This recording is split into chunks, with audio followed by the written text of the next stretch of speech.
Praise the Lord. Praise the Lord. Mura kong nabaguhan.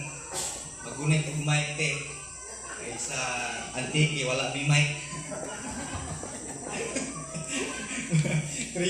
Mga 3 months ganito wala ka mic.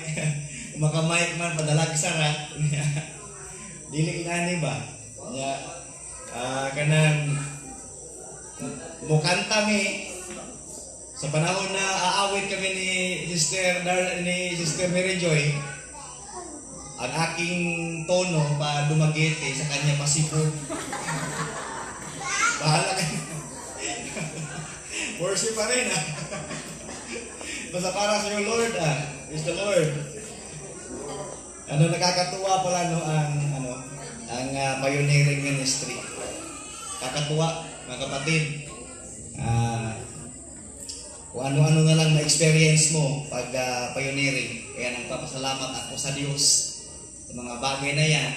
At sabi ko sa kanila, i-picture nyo itong mga pioneering time na ito. Dahil kung pagpalain na tayo ng Diyos, mayroon tayong makita. At alalahanin natin kung saan tayo nagsimula. Kasi makalimutan natin, mahirap na. Ang Diyos hindi na luwalhati sa ating buhay mga kapatid. So napakahirap niya. So in the book of Romans chapter 8 verse 28, babasahin ko una sa Bisaya. Romans chapter 8 verse 28. Og hingbaluan nato nga ang tanan nga mga butang masigtabang alang sa ikaayo ni adtong mga nahigugma sa Dios. Bisan pa ni adtong mga gitawag sumala sa iyang tuyo.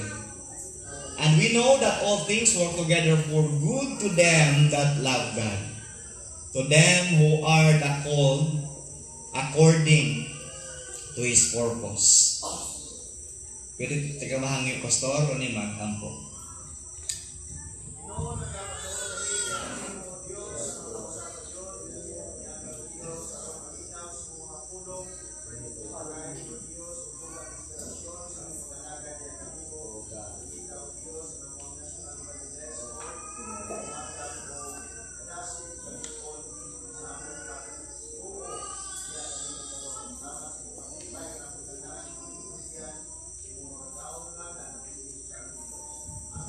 Amen. Pwede na magsiupong lahat kasabay ng inyong pagpapalakpak ng kapatid. Praise the Lord! Hallelujah! Sa lahat ng may mga boses pang nakitira mga kapatid, huwag niyong tipirin ang Diyos. May lakas kayo na binigay ng Diyos mga kapatid. Siya ang Diyos na hindi nagbulang. Siya ang Diyos, hallelujah, na patuloy na nag-provide sa atin ang lakas, mga kapatid. Praise the Lord. Hallelujah. Una, may i-share ako sa inyo na isang tao, isang Muslim na member ng Abu Sayyaf Terror Group or Abu Sayyaf Group sa Mindanao sila. May mga maraming grupo ang Muslim na mga rebelde. At isa dyan sa mga tribo, sa 13 tribo ng Muslim. 3 talagang tribo dyan ang palaging pumapasok sa tinatawag nating pagiging rebelde o terorista. Yung Tauso, Gariakan at yung isa pa na tribo. At saka may isang membro ng Abu Sayyaf mula 2007 hanggang 2018 membro siya. Siya yung silbing commander kung wala ang commander. So second in command siya. Right hand siya ng commander. Si Fahad Jamiri Alpan, kaya kinuha ko ka Sister Charmaine kanina ang cellphone kasi di ko ma-memorize ang kanyang pangalan. Lahi di sila pangalan Pastor Brian. Kung kuan pa na, kung Bisaya pa, Rapi. Arnil. Irwin, kung sa Bisaya, pero kung sa Muslim, mahirap banggitin. Si Fahad Jamiri Alpad, isa siyang commander. Kung wala ang kanyang commander or assistant commander siya. In-interview siya ng media. Kasi siya sumuko sa gobyerno at naging sundalo. At in-interview siya sa panahon na yun. Sabi ng reporter, bakit kayo pumasok sa ganyang sitwasyon o gawain? Sabi niya, una, pumasok kami sa pagiging Abu Sayyaf para pumatay. Kasi sila yung mga tao na kung magpugot ng ulo ay parang manok lang na pinupugutan. Ginagawa kong ganito ang aking flow ng preaching, mga kapatid, para masanay ako sa ganitong flow. So, sabi niya, para pumatay dahil yan ang ikinatutuwa ng aming Allah. At sabi ng reporter, ganun ba? So, sabi ng reporter, hindi ka ba natatakot mamatay? Sabi niya, hindi ako natatakot mamatay. At lalo nang pumatay, at lalo nang mamatay, hindi ako natatakot.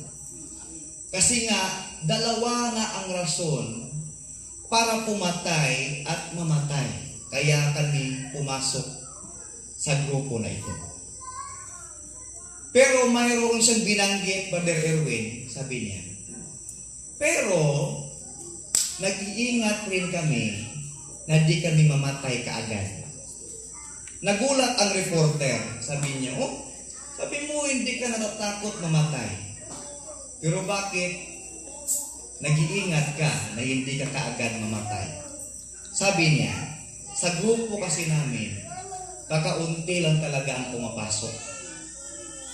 So kung mamatay kaagad kami, so paano kung hindi makapasok yung iba? Sino ang papalit sa amin? Ang kanyang goal, just to stay alive, para matulungan yung gustong pumasok sa pagiging rebelde, mga kapatid. Na-brainwash sila sa ganitong klaseng pagtuturo na walang kabuluhan na kanilang pinaglalaban, mga kapatid. Mabuti na lang at hindi pinahintulot ng Diyos na mamatay siya at nahuli pa siyang buhay. At na-interview siya ng reporter. Sabi ko, kung ito na tao na ito ay nag-iingat upang makapagpatuloy lang sa pagiging rebelde niya, para for the sake sa kanyang ibang kapatid na sana makapasok pa sa pagiging rebelde. Tayo pa kaya hindi natin siseryosohin ang gawain na ito na ipinagkaloob ng Diyos sa atin, mga kapatid? Amen! Praise the Lord! Hindi tayo bin-brainwash, mga kapatid. Hindi tayo niloko ng doktrina ng apostoliko. Kaya nga sa panahon na nagdudurnaki ako, pag may nagtanong sa akin, Sir, ano ka, Sir, born again? Sabi ko sa kanya, yes, born again kami, apostolic kami, Pentecostal kami, kung anong gusto mong itanong, yan kami. Kasi we are Pentecostal because we experience the day of Pentecost. We are apostolic because we teach the apostolic doctrine and we are born again. According to the book of John chapter 3, mga kapatid, na itinuro ni Jesus Christ, hallelujah, hindi tayo niloko sa ganitong doktrina, mga kapatid. Kaya kung ang tao na ito, pinaglalaban niya ang walang kabuluhan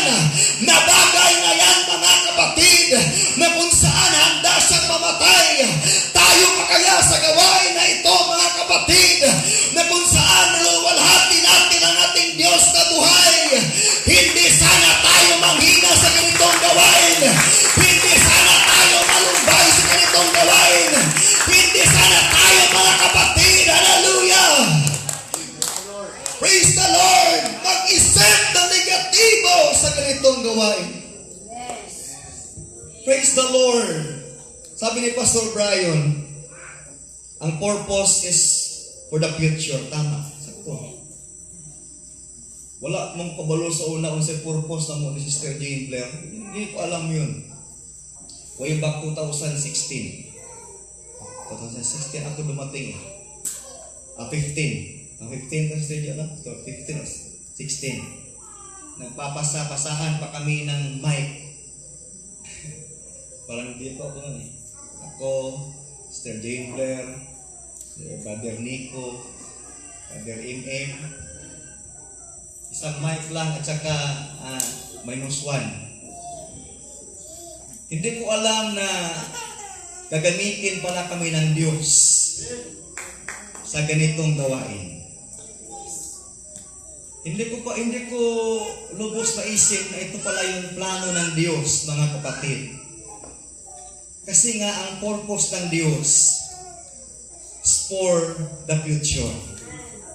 Kaya kung hindi mo pa maintindihan lubos ang plano ng Diyos sa buhay mo ngayon, kapatid, please lang magpatuloy ka para maintindihan mo. Amen. Praise the Lord. Sabot ni ka nang pasa-pasa lang ginugmay. Pero tanawa ang sitwasyon na mo karon kung giunsa mi sa Dios.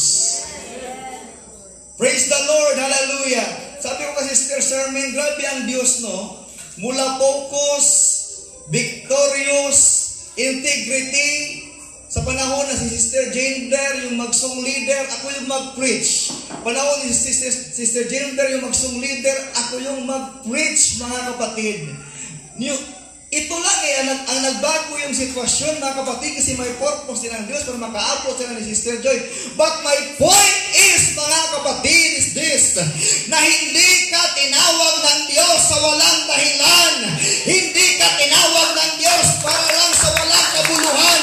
Hindi ka iniligtas ng Diyos. Hindi ka pinuhay ng Diyos. Hindi ka pinakain ng Diyos para lang hindi ka niya mapakinabangan sa kanyang gawain. Kanya kang inidevelop sa sinapupunan ng iyong ina. Pag-anak ng ina sa iyo, mga kapatid, ang proteksyon ng Diyos ay sumama sa iyo hanggang sa iyong paglaki, hanggang sa nagkaroon ka ng buwang sa mundo, hanggang sa tinawag ka ng Diyos, hanggang sa umupo ka sa upuan na yan. Hindi mo ba rin alam ang purpose ng Diyos? Pero ang aking masasabi sa iyo, magpatuloy ka lang, kapatid!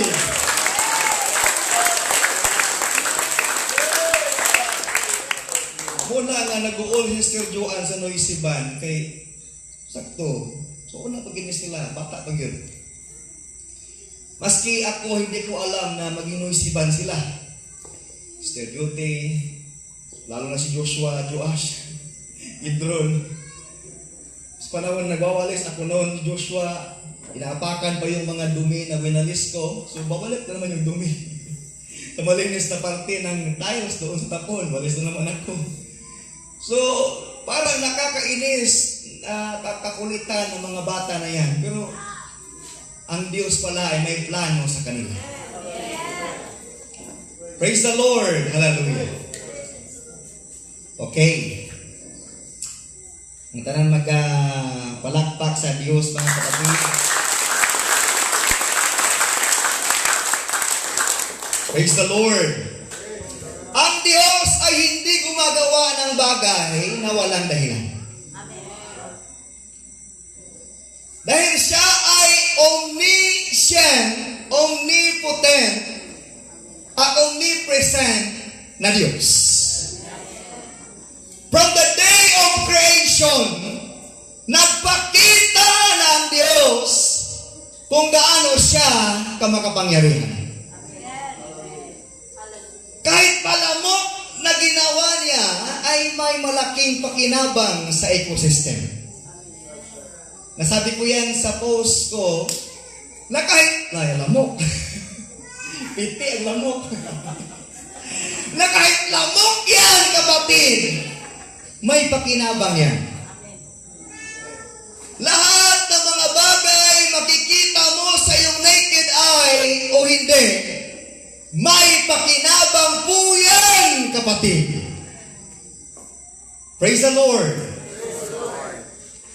Kung walang mga palaka, dadami ang mga insekto.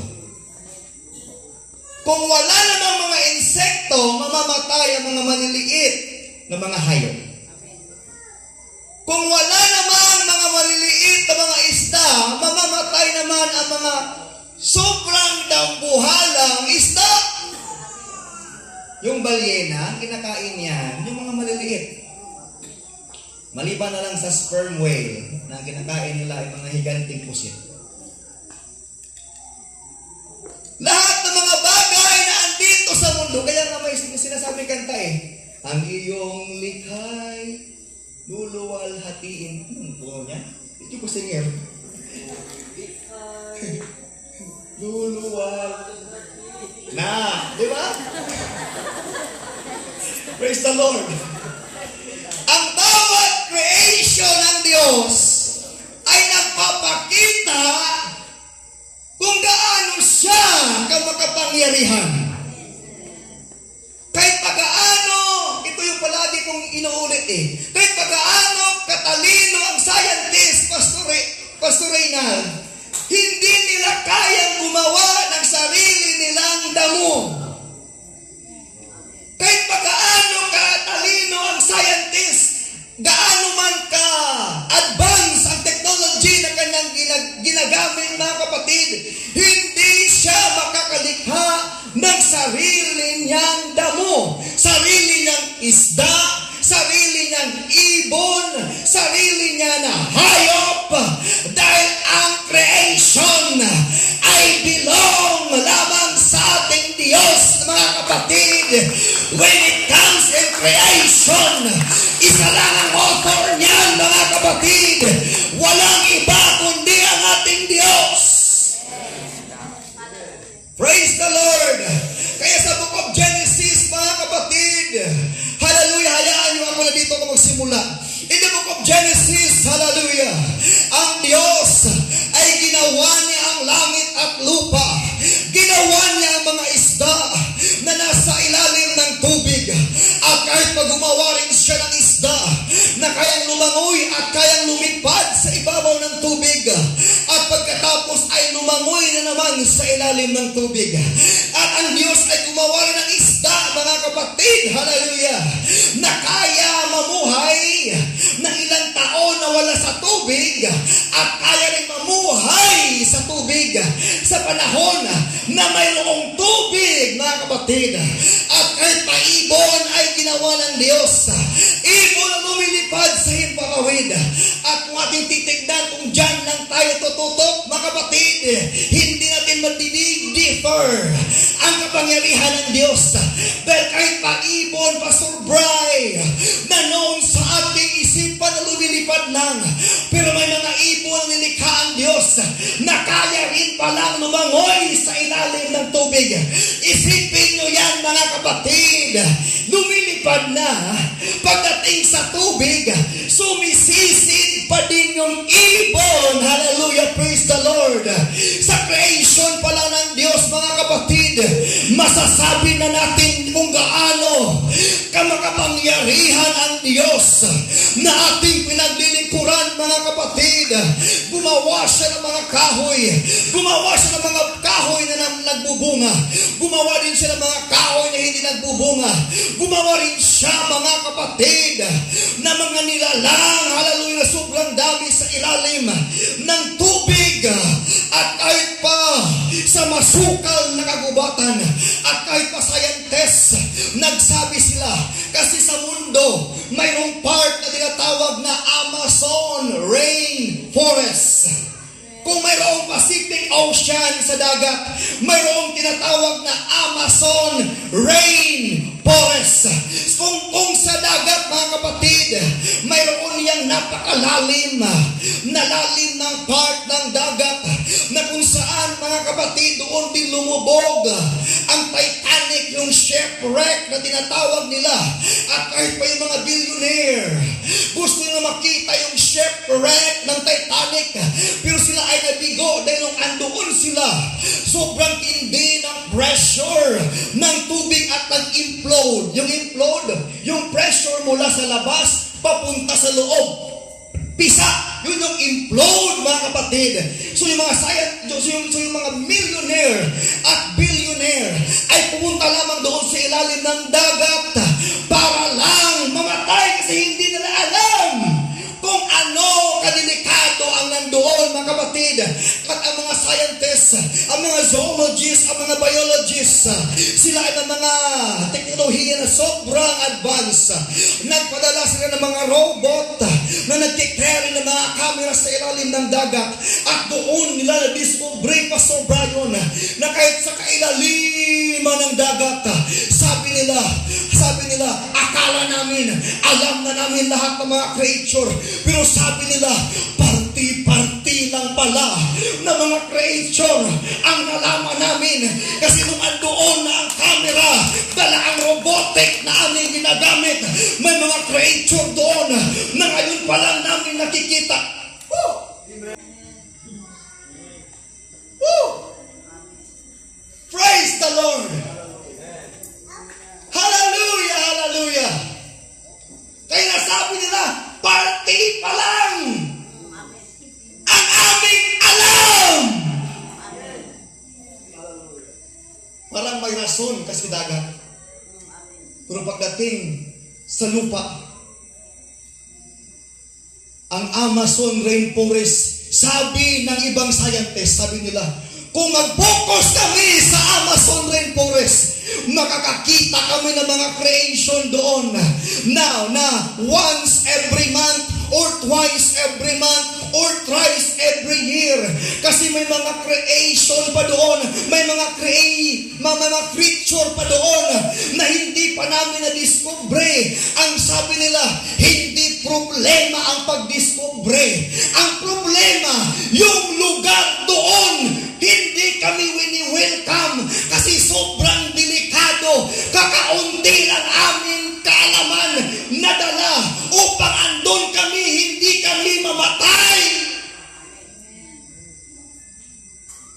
Ikaw kuno wadto ka ana nga lasang paakon kag lamok. Unya pagpaak sa lamok, mo kalitrag kalata imong mga unod. Ganahan pa ka magtuon ana nga lasang. Praise the Lord. Woo! Nanangahulugan, mga kapatid, na kahit anong aral ng tao, di nila maabot ang kaalaman ng Diyos. Hallelujah! Woo! Praise the Lord. Hallelujah! At ang Diyos, mga kapatid, nagawa na nga niya ang mga creation niya ng mga hayop. At nung natapos na niya ang mga hayop, na ang Diyos ay gumawa na rin ng tao. At nung ang Diyos ay kumilos na sa paggawa niya sa tao, ibang klaseng pagkilos, hindi na niya sinabi, kundi ang sabi diyan, God formed a man from the dust of the ground, mga kapatid. Yung alikabok na walang silbi sa lupa ay ginawang tao ng Diyos. Ginawa ng Diyos na laman na may buhay, mga kapatid. Tandaan natin, mga kapatid, na andito ngayon, na nakikinig ngayon sa ganitong klaseng preaching, ang walang kwentang dust, ang walang kwentang alikabok, ay binigyan ng Diyos ng buhay sa isang dahilan, maliban sa para mag-worship sa kanyang tao. Pero isa ring dahilan dyan na nakita ko, para bigyan na magandang sitwasyon ang walang kwentang bagay na yan. Woo! Amoy alak ka noon, pero may nag-preach sa iyo para mag-amoy perfume ka. Hallelujah! Hindi ka marunong magbihis noon, pero may nangaral sa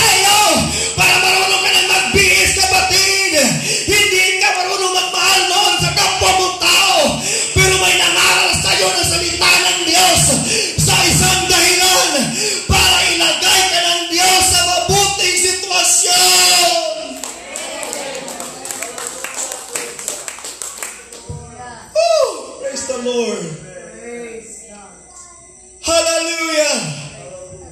Maliban mga kapatid, na God formed the man for His own sake to worship Him, to bring forth worship and praises to Him alone, mga kapatid, ay para bigyan na magandang sitwasyon ng tao kung bakit, mga kapatid, ang mga tao ay inaabot ng bawat salita ng Diyos.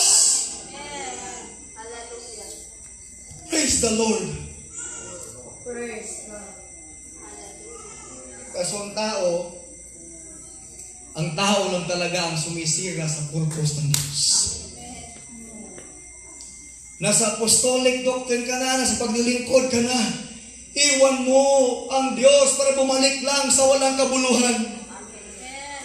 Praise the Lord. Hallelujah. Si Adam nasa maganda ng sitwasyon. Nilagay ng Diyos sa Garden of Eden. Isang hardin, mga kapatid, na Diyos talaga yung may design. Yung Diyos talaga ang nag-disenyo, mga kapatid. Hallelujah. Ibig sabihin, ang lugar na yon ay sobrang ganda na kanyang inilaan para sa tao. Pero nung makita ng Diyos ang tao na kahit sobrang ganda ng Garden of Eden, nakita niya na walang kapariha. Ang Diyos nag-isip na naman kung ano ang magagawa niya sa tao na yan. Binigyan niya ng kapariha, mga kapatid. Hallelujah, may kasama na si Adam sa panahon na yon, mga kapatid. At nung dumating ang punto na kanilang na-disobey ang command ng Diyos, nagkasala sila, nasaktan nila ang puso ng Diyos. Pero isa ito sa mga part na gusto kong alalahanin palagi, mga kapatid, na kahit Diyos na yung nasaktan sa panahon na yun, Diyos pa rin ang naghanap sa tao na nagbigay pasakit sa kanyang puso sa panahon na yun, mga kapatid.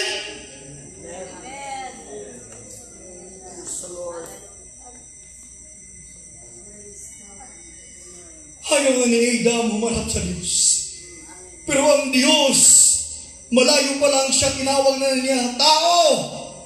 Tao! Praise the Lord. Kung kita pa to, di pasakitan, ingon din mo, bot-bot lang po. Bahalag mga matay, tawag tingganay. Yan ang nature ng tao.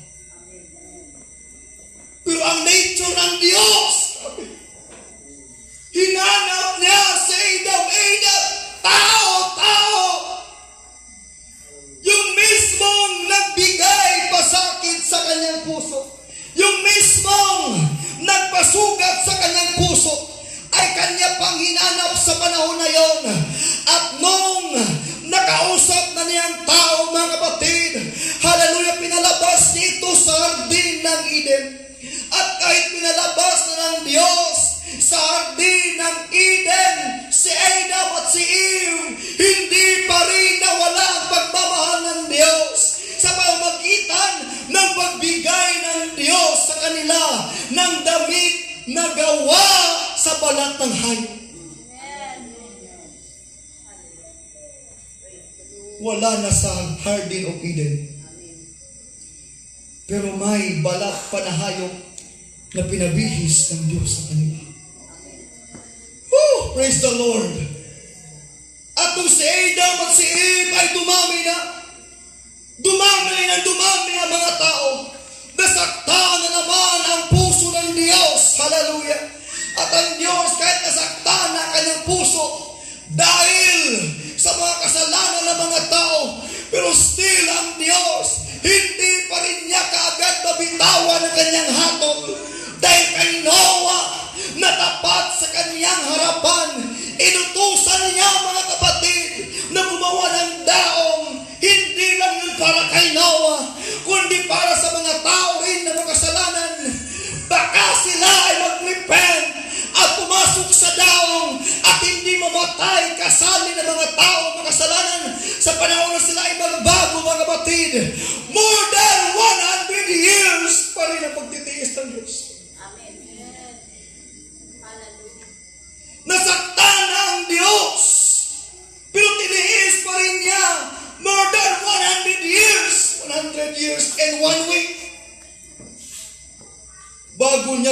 nakawan ang hatol sa baha na pandaigdig.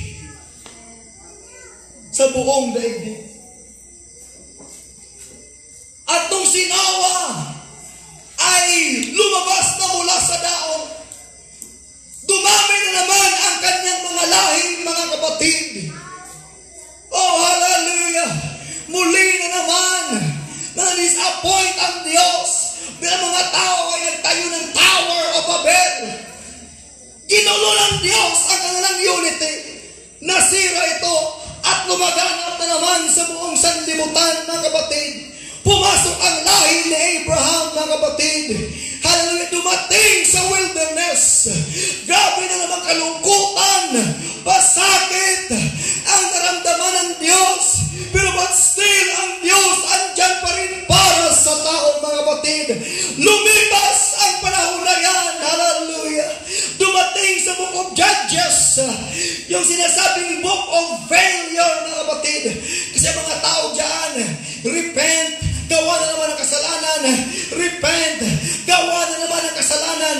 Repent, gawa na naman ng kasalanan. Ang Diyos dumating na nga sa punto ay nasabi niya, tawagin niyo yung mga Diyos-Diyos niyo na inyong inuuna. Kasi ako, palagi nyo lang pinagpapalit sa mga Diyos-Diyos na yan, mga kapatid. Dahil sobrang sakit na ng puso ng Diyos na kanya sinasaktan, mga kapatid. Pero but still, lumagpas sa Book of Judges na yan. Pumasok sa Book of Ruth. Pumasok sa Book of 1st and 2nd Samuel. Andiyan pa rin ang Diyos. Nag-aaruga, nag-aalalay sa tao, mga kapatid. Praise the Lord.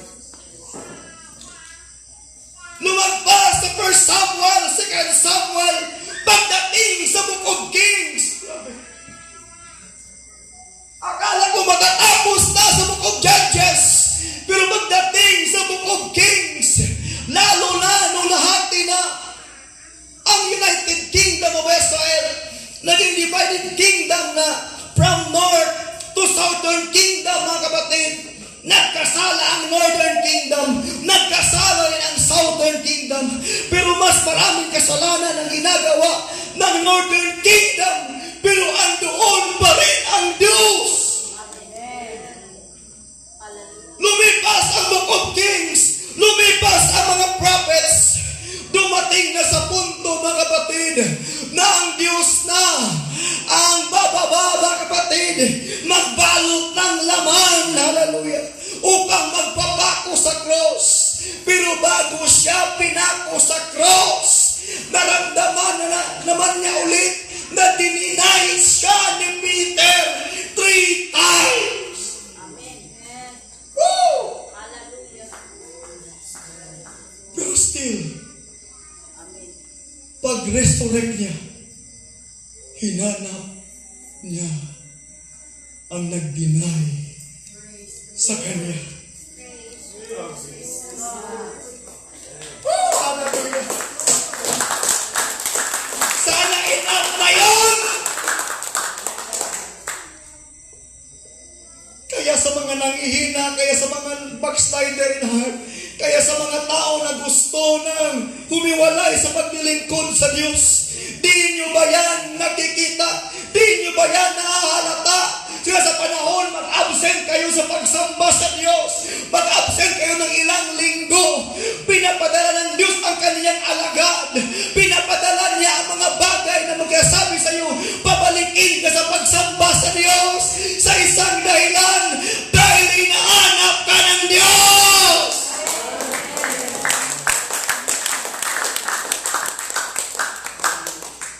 Grabe, sobrang mapagmahal ang Diyos. Sobrang mapagmahal ang Diyos. Yung nag-deny sa Kanya, pinuntahan niya pa sobrang para lang marinig ang 3 times na sagot.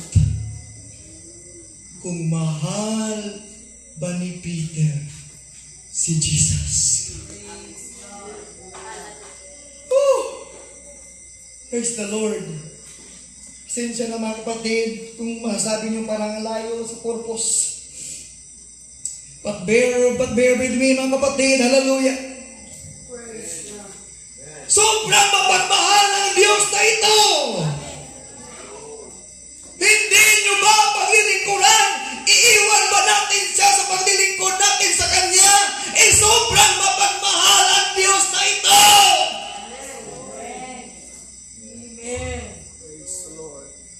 Sa pagmamahal pa lang niyo, karapat dapat na siyang paglingkuran. Sa pagmamahal pa lang.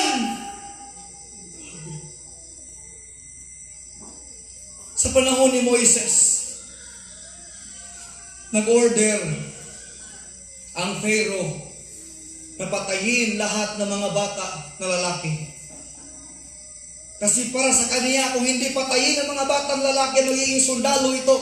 Mayroong lalabas na deliverer dyan mula sa mga Hebrew na mga bata at magagapi ang kingdom ng Egypt. Praise the Lord. Hallelujah. Ang purpose ni Pharaoh, ubusin ang mga Hebrew na mga lalaki na bata para hindi magapi ang Egypt sa kanyang panahon. Pero kahit sinong tao pa makapangyarihan na gustong gumawa ng kanyang purpose sa mga tao ng Diyos, hindi yan magpaprosper. Ang purpose pa rin ng Diyos ang siyang mananaig. Amen. Ang sipalakpak sa Diyos, mga kapatid.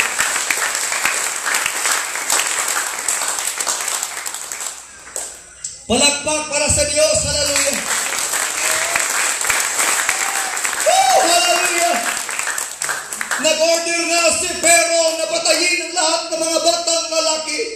Nag-order na si Pharaoh na itapon sa ilog ng Nile River ang mga batang lalaki na yun. May mga batang lalaki na mga Hebrew na namatay, mga kapatid. Sobrang daming Hebrew na mga batang lalaki ang namatay sa panahon na yun nung isinilang si Moises, mga kapatid. Pero may isang babae doon na nag-anak ng isang batang lalaki na siyang pinili ng Diyos na maging deliverer ng kanyang mga tao mula sa Egypt, mga kapatid. At nung isinilang ng bata na yan, kasi wala pang ultrasound noon, paglabas lalaki. Kung ating titignan, sa paglabas pa lang ni Moises, nalungkot na yung ina niya. Hindi mo nakisulat sa scripture, pero may kalungkutan na yung naramdaman sa kabila ng kasiyahan. Doon alam ng Hodea na babae na ito na ang kanyang anak na lalaki ay papatayin din ng Pharaoh, mga kapatid.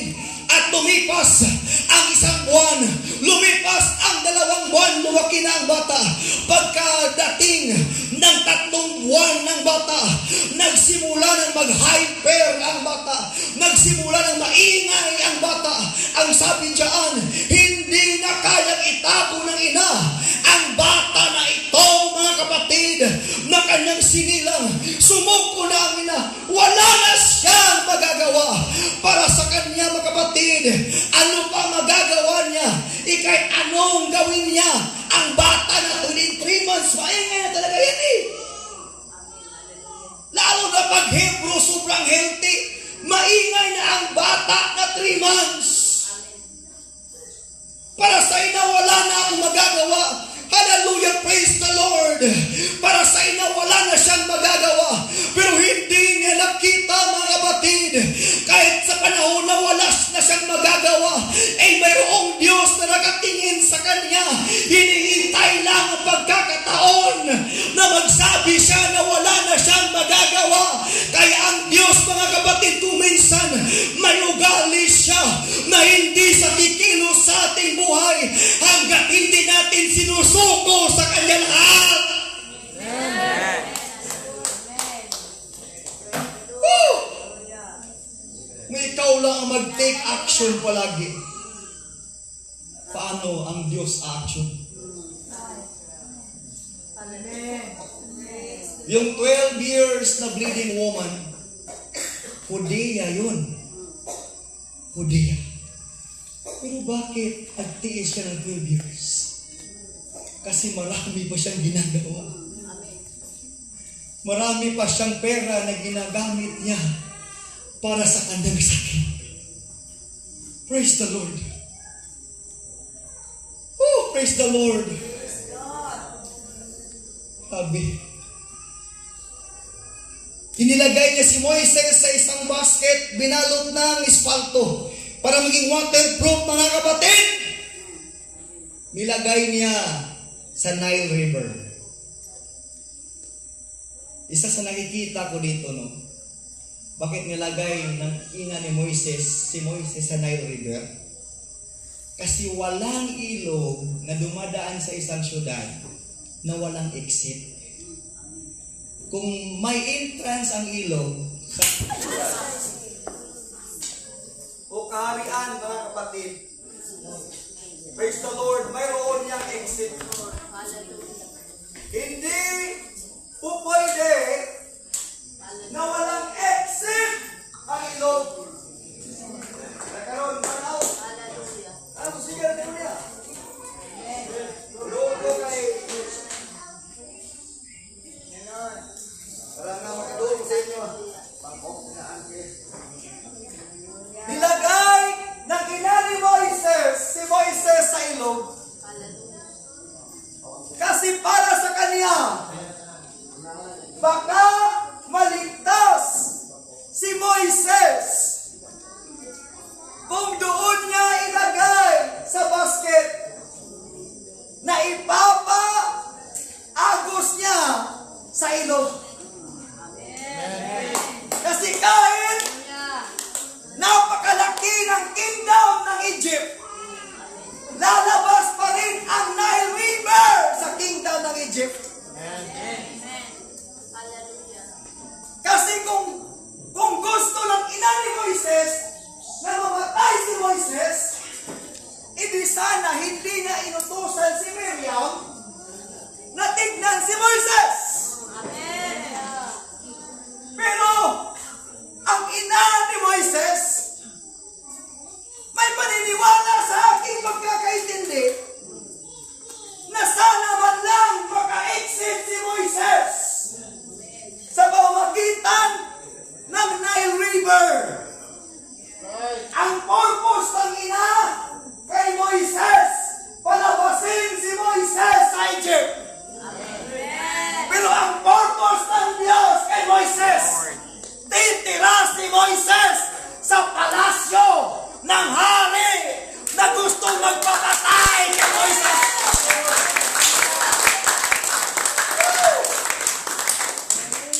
Nung sinabi ng kapatid ni Joseph, patayin natin si Joseph, ang sabi ni Reuben, wag! Wag po patayin kasi kapatid natin yan. Kasi ang purpose ni Reuben, kunin si Joseph at ibigay kang Jacob. Pero ang purpose ng Diyos kay Joseph ay dalhin si Joseph sa Egypt. Kahit gaano ba kaganda ang iniisip ng tao sa purpose ng bagay na yan, kung ang Diyos may purpose sa iyo, purpose ng Diyos ay manahin.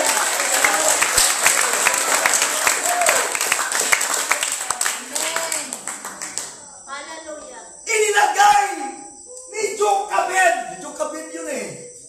Jochebed. Parang nila ni Moises eh. Parang joke, no? Jochebed. Nilagay niya si Moises sa river. Pero ang plano nga ng Diyos, patirahin si Moises sa palasyo.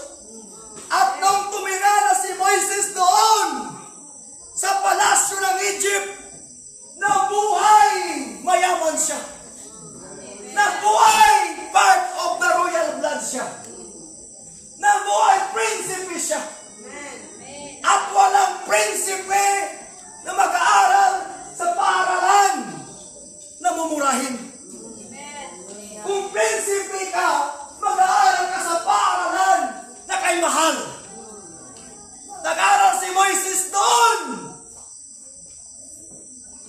At kung prinsipe ka, hindi ka pwede na hindi marunong humawak ng espada. Amen. Hallelujah. Grabe. 40 years si Moises tumira sa palasyo. Kaya nga, kay dali niyang pinatay ang Egyptian, kasi si Moises sanay makipaglaban. Amen. At alam niya ang utak ng Pharaoh. Kaya nung nabisto siya na napatay ng Egyptian, sabi niya kaya sarili, papatayin ako ni Pharaoh, at tumayas siya at tumating sa lugar ng Midian. 40 years doon na naman. Amen. 40 years na nag-alaga ng tupa. 40 years naging Egyptian, part of the family. 40 years na nag-alaga ng tupa. Pero nung tinawag siya ng Diyos, sabi niya, Lord, ako talaga ipapadala mo, Lord. Sabi. Praise the Lord. Hallelujah. Alam niyo, yung 40 years ni Moises sa Egypt at 40 years ni Moises sa pag-aalaga ng tupa, Amen. baon niya yun sa ministry Amen. na ipagkaloob ng Diyos sa kanya. Baon niya yun! Kaya kung ano ang na-achieve mo sa sanlibutan nung hindi ka pa convert, pagka-convert mo, yung na-achieve mo, baon mo yan sa pagdilingkod sa Diyos! Nagagamit mo yan to win souls! Nagagamit mo yan to preach! Nagagamit mo yan to worship Him! Oh! Grabe. Hallelujah. Praise the Lord! Hallelujah. Kung teacher ka, nung panahon na hindi ka pa na-convert, yung profesyon mo na nakuha mo sa sanlibutan nang di ka pa na-convert, baon mo yan sa panahon na ikaw ay maglingkod na sa Diyos! Amen. Kagaya ko, hindi ko akalain na ang pag-wielding magagamit ko sa paglilingkod sa Diyos. Amen. Praise the Lord! Lord. May mga part ng mga trabaho nyo dati na dumating sa inyo Amen. na hindi nyo alam kung bakit dumating at naglingkod na kayo sa Diyos kasi may purpose yan!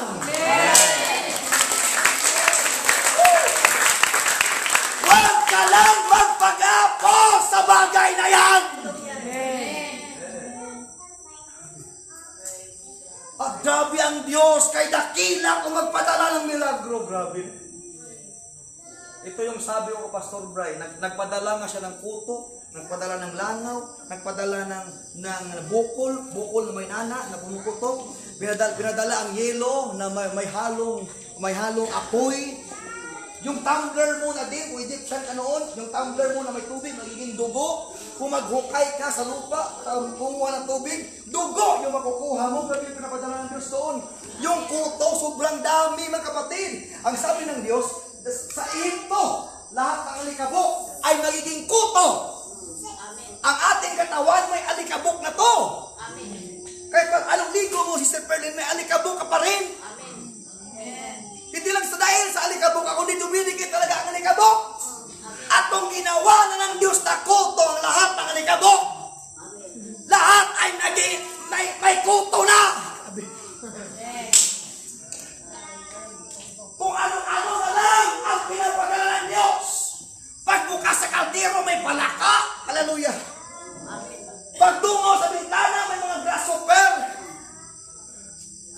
Hallelujah. Brown out ngayon. Pero sa panahon ng Egypt, nung pinadala ng Diyos ang kadiliman, ang sabi dyan, dilim na parang iyong mahahawakan. Amen. At kung ating interpret ang Biblia ng mas malalim, kahit nasisindi ka ng apoy, hindi magliliwanag. Amen. Kasi ang sabi dyan, Hindi sila nakaalis sa kung saan sila nakatayo, nakaupo nung dumating ang dilim. Amen. Sabi. Ito yung nakuha ko na insight eh. Kung pinadala ng Diyos ang kababalaghan na yan, Amen. blessing pa kaya? Di na kayang ipadala sa panahon na maging tapat tayo sa Diyos.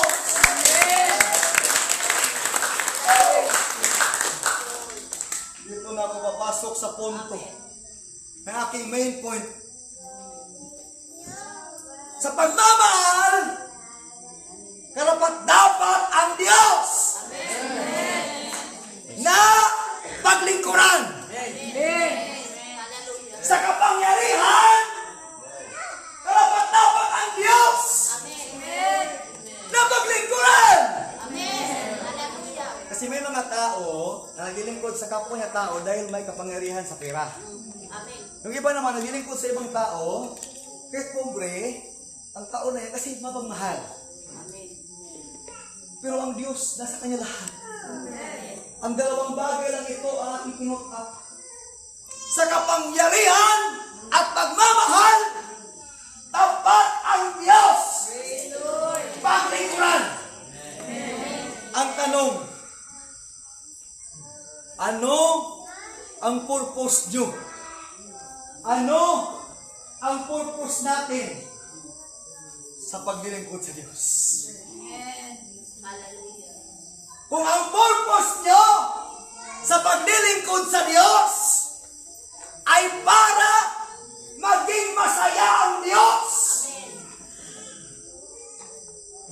Kung ang purpose natin sa paglilingkod sa Diyos ay para maging masaya ang Diyos, tandaan natin, bago ngingiti ang Diyos, kailangan muna nating lumuha.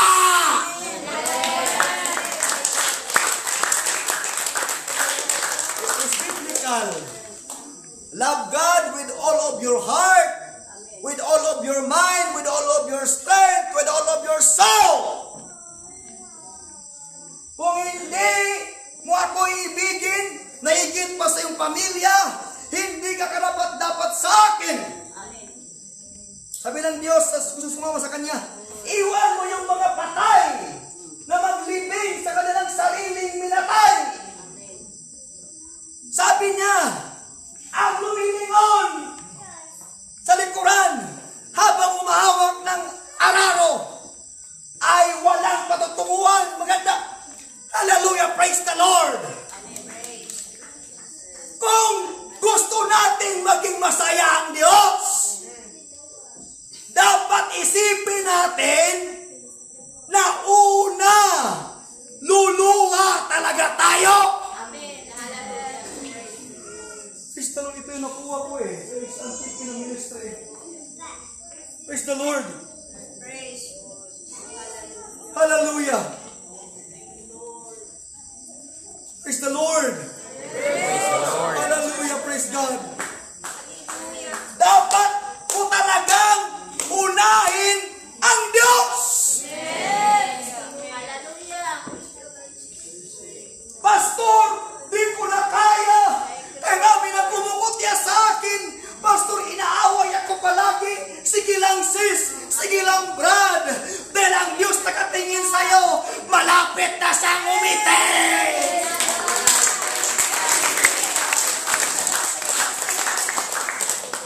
Woo! Ayasana ya baba yasanda.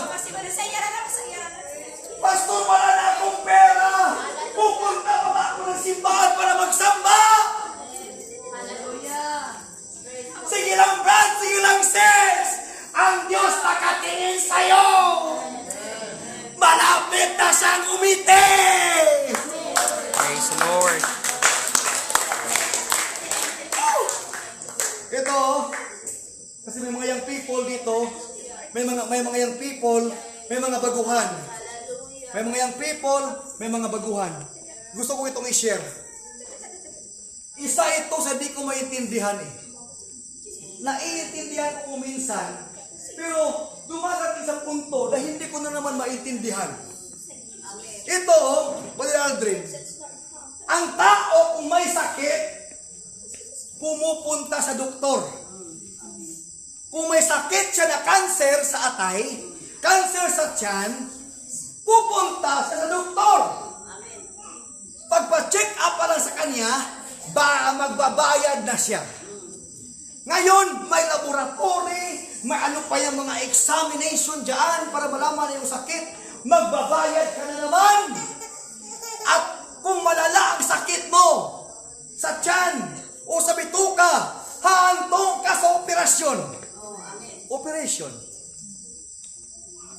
Pag operahan ka na, general anesthesia, tatarakan ka ng injection sa spinal cord na parang straw ang laki.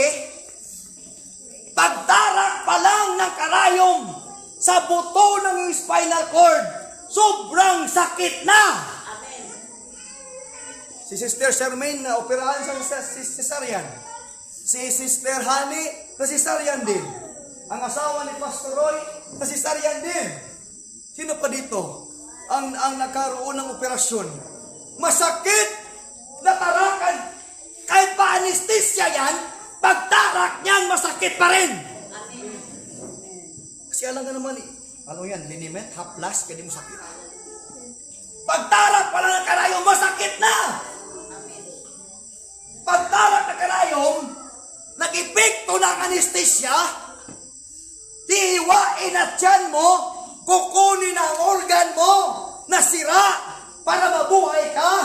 Mga kapatid, o kahit pa isisaryan ka, kukunin na yung bata, pagkatapos tatahiin yung matris mo, tatahiin yung tiyan mo, tatahiin bituka mo, tatahiin tiyan mo. Successful operation. Ang tanong, pagkatapos ng successful operation, pagkawala ng anesthesia, makakaramdam ka ng sakit o hindi? Makaramdam ka ng sakit. Pero ang tanong, galit ka sa doktor o hindi? Hindi! Kasi alam mo na tama ang ginagawa ng doktor. Na kahit tarakan ka ng anesthesia, operahan ka, mabubuhay ka. Kasi alam mo, kaya ang tungkulin ng doktor. Ikaw pa yung magbabayad, ikaw pa yung sasaktan. Pero ang tanong, galit ka ba sa doktor? Hindi. Yung pumupunta ng dentista, tarakan ng anesthesia yung gums, bunutin yung ngipin, pangag na ka, suko ka sa doktor, sa dentist. Dili! Kasi alam mo na tama ang ginagawa ng doktor. Pero bakit ka, pastor, mag-preach ng masakit? Nagagalit ka sa pastor! Praise God. Hallelujah. Saan ang mas importante? Yung inoperahan ng doktor na human flesh na babalik sa alikabok pagkapatay ng katawan mo. Magiging oo na yan, alikabok na yan. O yung kaluluwa mo na inoperahan ng doktor dyan. Saan sa Diyos?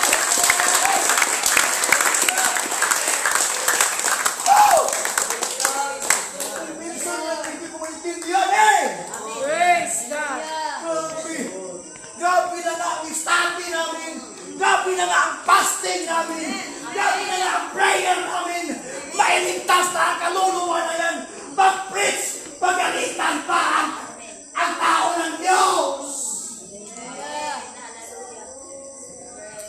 May member na magsabi, ayoko nang babalik sa simbahan na yan. Kasi si pastor ang review. Hello! Akala ko ba gusto mong sumaya ang Diyos? Praise the Lord! Hallelujah, praise God! Hallelujah. Kaya sa panahon, tinatamaan ka ng preaching. Ang Diyos nagmamasid sa'yo. Sa panahon, sa Batangas yan, ngingiti ang Diyos.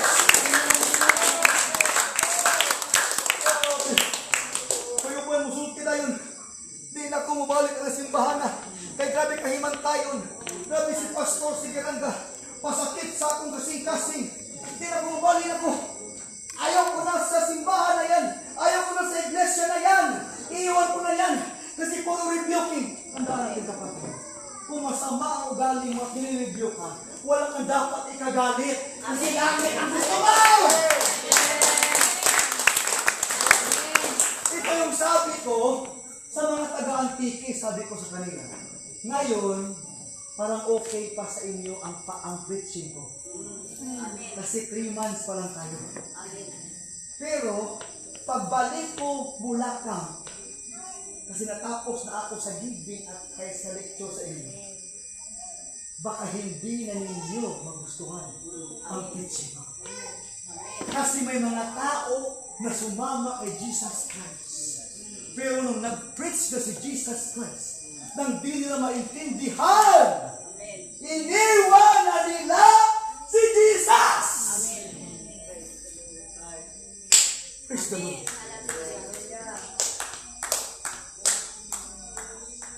Kung ang pakay natin, pasiyahin ang Diyos. Pag malaman natin na may registration na 200, 300, di yan mahal. Kung minsan may nagsasabi, grabe ang registration, tag 300. Grabe ang registration, tag 200. Grabe ang registration, tag 250, 300, 400, 600. Ang mahal naman! Alam nyo, bakit naging mahal ang registration? Bakit naging mahal ang registration? Kasi hindi natin pinaghandaan. Amen. Hindi nyo pinaghandaan. Amen. Kasi kung paghandaan mo ang registration, halimbawa 350 ang registration within 1 year. 1 year, 365 days. Hindi abot ng piso everyday. Amen. Dapat iipon. Amen. Grabe naman yan. Pagkatapos magsabi ka, ang mahal ng registration. Kasi walang kabigatan para sa gawain. Sabihin ba, grabe, may bisita, magbayad ka ng registration 100? Grabe. Ba't ka namahalan sa registration na 100 para sa bisita? Kasi di mo mahal ang kaluluwa. Kasi kung mahal mo ang kaluluwa, pag oo ng kaluluwa na mag-attend ng General Conference 5 days, murang-mura ang 100 kaysa iyong ilabas, nagkatok ng pintuan, nag-preach, eto bisita, makikinig ka na ng Word of God, mag-worship sa Diyos!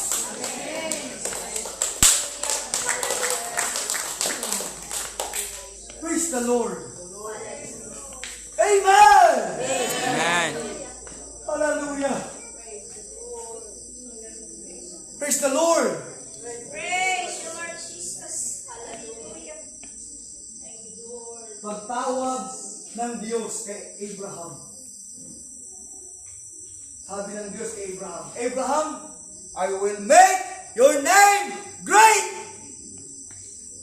I will make your seeds as of the stars of the sky, as of the sons of the ocean. Hallelujah, praise the Lord. Hallelujah. Pagbasahin naman natin ang Job, sabi dyan, pagkatapos magkumbira o maghanda ng ingranding handa ang mga anak ni Job, kinabukasan si Job, bumangon, nag-alay ng hayop para sa Diyos. Amen. Para lang sa sarili niya, hindi, kundi para sa 10 anak niya. Amen. Dinamay ni Job, pamilya niya. Amen. Hallelujah.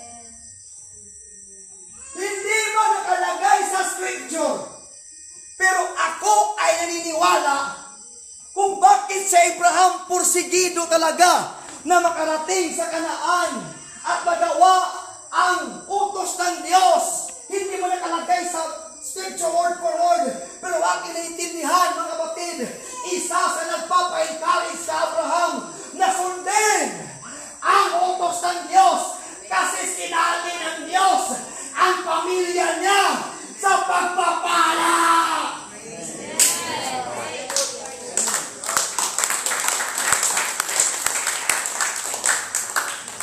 Ay, kung anong tuloy ko ba din doon?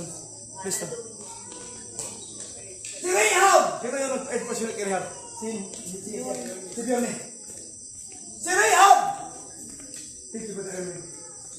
Pagka kita niya sa dalawang espiya ng Hebrew na andoon na sa loob ng Jericho, sabi niya, hindi ko na ito pakatagalin. Itatago ko ang dalawang espiya kasi may plano si Rahab.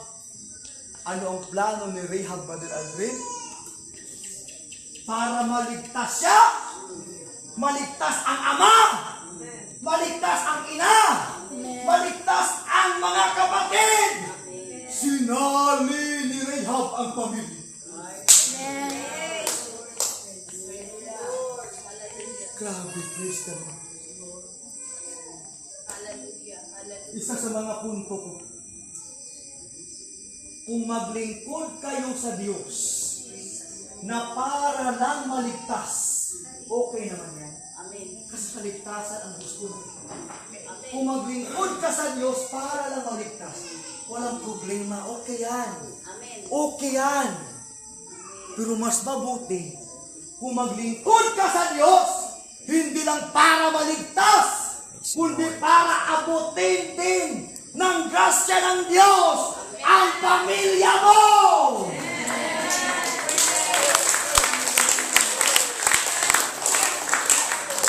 Hallelujah!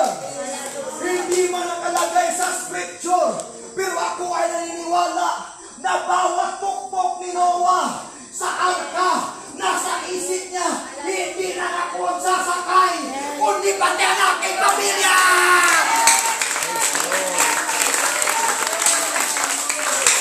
Woo!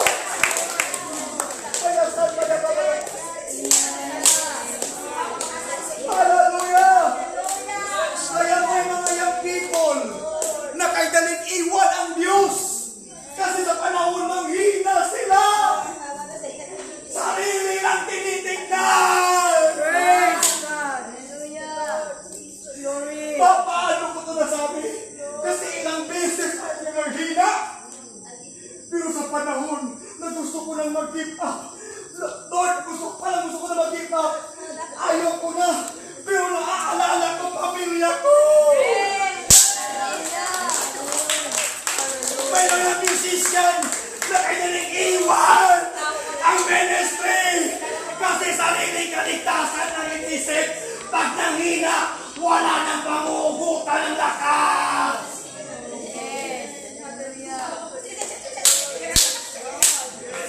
Pero kung sabi mo pamilya mo, Lord, hirap na ako. Lord, parang ayoko na.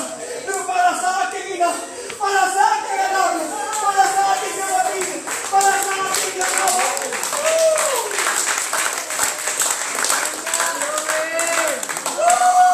Glory to God! Oh God, Jesus, Lord!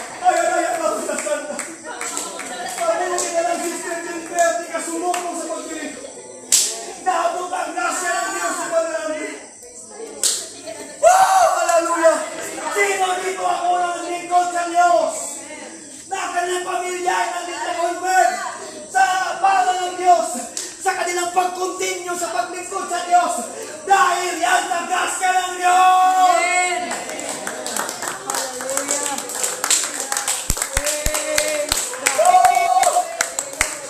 Hallelujah! Pagdating ng gutom kay Noemi, umalis si Noemi sa Bethlehem, Juda. Di niya naisip na pwedeng mapahamak ang kanyang pamilya. Pag-alis ni Noy Elizabeth kay Yehuda, tumira sa Moab, namatay ang kanyang asawa, namatay ang kanyang dalawang anak na lalaki. Nung si Saul ay nainggit kay David, gusto niyang patayin si David, at maliban dyan, hallelujah, sinuway ang utos ng Diyos, at maliban sa pagsuway ng utos ng Diyos, pinatay ni King Saul ang kanilang saserdote. Grabe dami ng saserdote pinatay ni Saul. Sa paggawa ni Saul ng mga bagay na yan, di na inisip na magagawa ng kanyang pamilya. Sa pagkakita ni Achan sa Babylonian garment, ang nakita niya lang yung Babylonian garment. Di na niya naisip ang kaniyang pamilya. Pagkakita ni Ananias at Sapphira sa halaga ng lupa na kanilang binenta, di na nila inisip.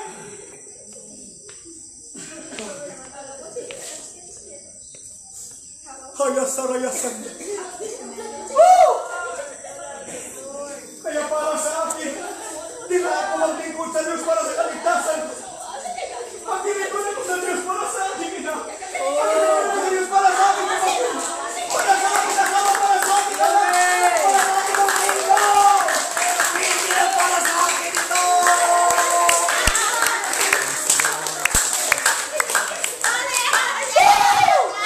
Kaya para dyan, pero ako hindi na maglingkod sa Diyos.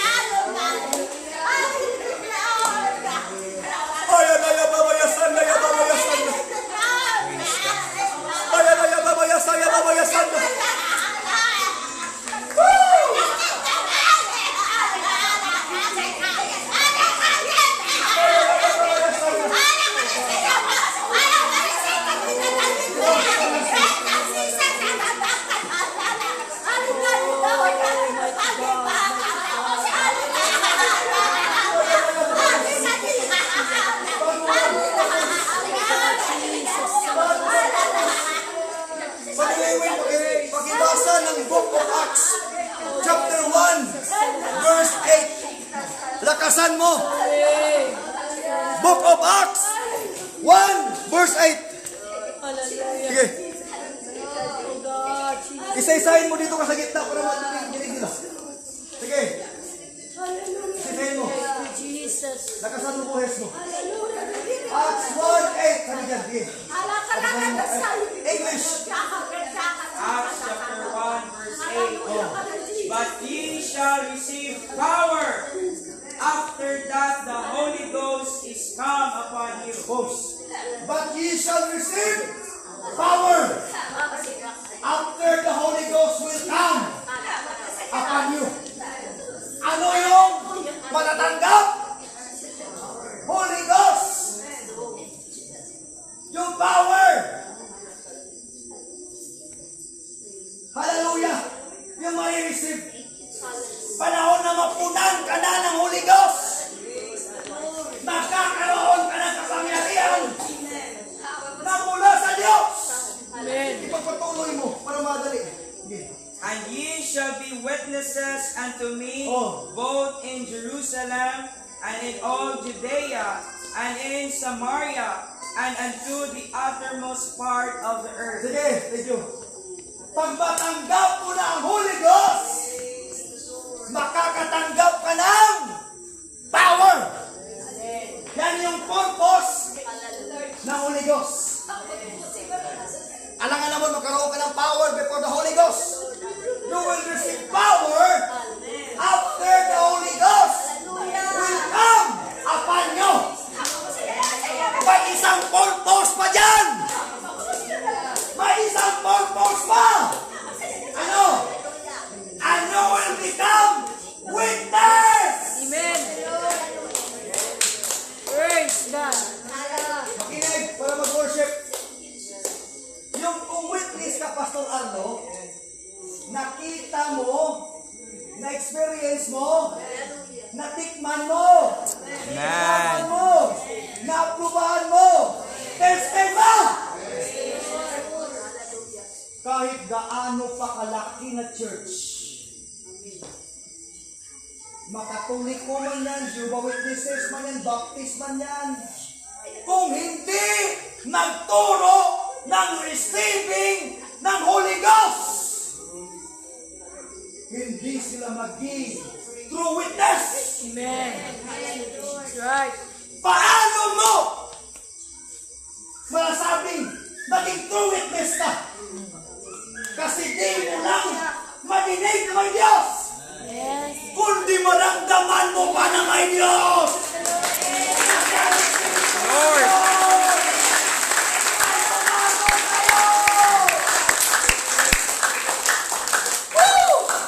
Hindi lang ang worship na